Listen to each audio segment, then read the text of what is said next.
राहुल गांधी की ईडी दफ्तर में पेशी हुई है। राहुल गांधी अभी ईडी दफ्तर में मौजूद हैं और उनसे नेशनल हेराल्ड मनी लॉन्ड्रिंग मामले में पूछताछ जारी है। दिल्ली पुलिस ने राहुल गांधी के साथ कांग्रेस लीडरों और कारकुनान को ईडी ऑफिस तक मार्च की इजाजत नहीं दी थी, लेकिन राहुल गांधी कांग्रेस कारकुनान के साथ ईडी दफ्तर तक पहुंचे। ईडी दफ्तर तक पहुंचने वाले तमाम रास्तों को पुलिस ने बैरिकेड लगाकर ब्लॉक कर दिया है। कांग्रेस के सीनियर लीडरान सैकड़ों पार्टी कारकुनान के साथ धरने पर बैठे हुए हैं। ऐसे में कई मकामात पर कांग्रेस कारकुनान का एहतजाज जारी है और पुलिस ने कार्रवाई करते हुए एहतजाजी कांग्रेस कारकुनान को हिरासत में लेना शुरू कर दिया है। कांग्रेस के सीनियर लीडर हरीश रावत, केसी वेणुगोपाल, अधीर रंजन चौधरी, रणदीप सुरजेवाला और राजस्थान के वजीर आला अशोक गहलोत को पुलिस ने हिरासत में ले लिया है। वाज़ेह रहे, आज कांग्रेस राहुल गांधी को ईडी के समन के खिलाफ सत्याग्रह कर रही है। दिल्ली समेत मुल्क के मुख्तलिफ मकामात पर मरकजी हुकूमत और ईडी के खिलाफ एहतजाज का सिलसिला जारी है। कायर मोदी सरकार ने पूरी दिल्ली को पुलिस की छावनी में तब्दील कर दिया। कायर और डरपोक मोदी सरकार ने कल रात से हजारों कांग्रेस नेशनल हेराल्ड अखबार अपने कर्मचारियों और पत्रकारों की तनख्वाह नहीं दे पा रहा था।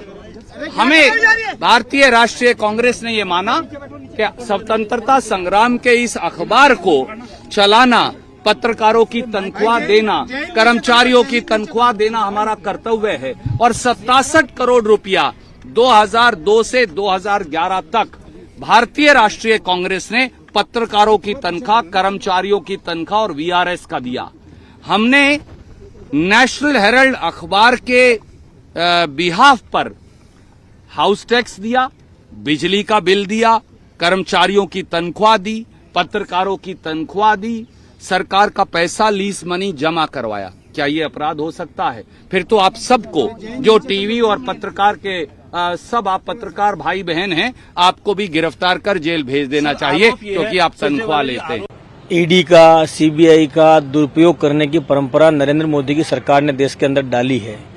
उसके खिलाफ कांग्रेस पार्टी सड़कों पर उतरकर लड़ाई लड़ना चाहती है। सत्याग्रह करने के लिए आए हैं। जो राहुल गांधी और सोनिया जी को ये झूठा फंसा रहे हैं, कांग्रेस के लोगों को परेशान कर रहे हैं, उसका विरोध करने के लिए आए और ये हमें चाहे गिरफ्तार करें, गोली मारे, हमें कोई दिक्कत नहीं। सच की आवाज उठाने के लिए किसी के वजूद में इतनी ताकत नहीं है कि मुझे या कांग्रेस के किसी आदमी को रोक सके।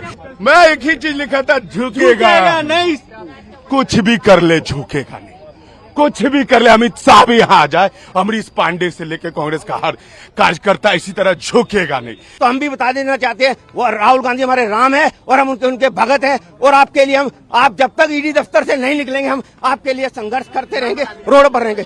पूरी दिल्ली को इन्होंने छावनी बना दिया है। सभी दिल्ली के नेताओं के घरों में पुलिस कल रात से चक्कर लगा रही है। बड़ी दुख की बात है कि एक ऐसा समय आ गया है कि कोई व्यक्ति अपनी बात भी सामने ही नहीं रख सकता। ईडी राहुल जी को तब तब बुलाती है जब जब देश के अंदर, अगर आप देखेंगे, पेट्रोल डीजल के रेट बढ़ते हैं, देश के अंदर जैसे किसान परेशान होते हैं। ईडी का केस जो कि बंद हो चुका है, उस केस को फिर से खोलना, इसमें कोई किसी को समझ नहीं आती। यही भारतीय जनता पार्टी की रणनीति है, केवल और केवल आवाजों को दबाना और जितने भी सीबीआई, ईडी और पुलिस का दुरुपयोग करना। ये नेशनल हेराल्ड जब मदद की जरूरत पड़ा तो कांग्रेस की आजादी की वॉइस था नेशनल हेराल्ड, उसको कर्जा देना क्या बुरा है, क्या अपराध है? इलेक्शन कमीशन ने स्पष्ट मना किया था कि ये फॉल्स है, ये फोर्ज है, इसमें कोई जरूरत नहीं। साबिक मरकजी वजीर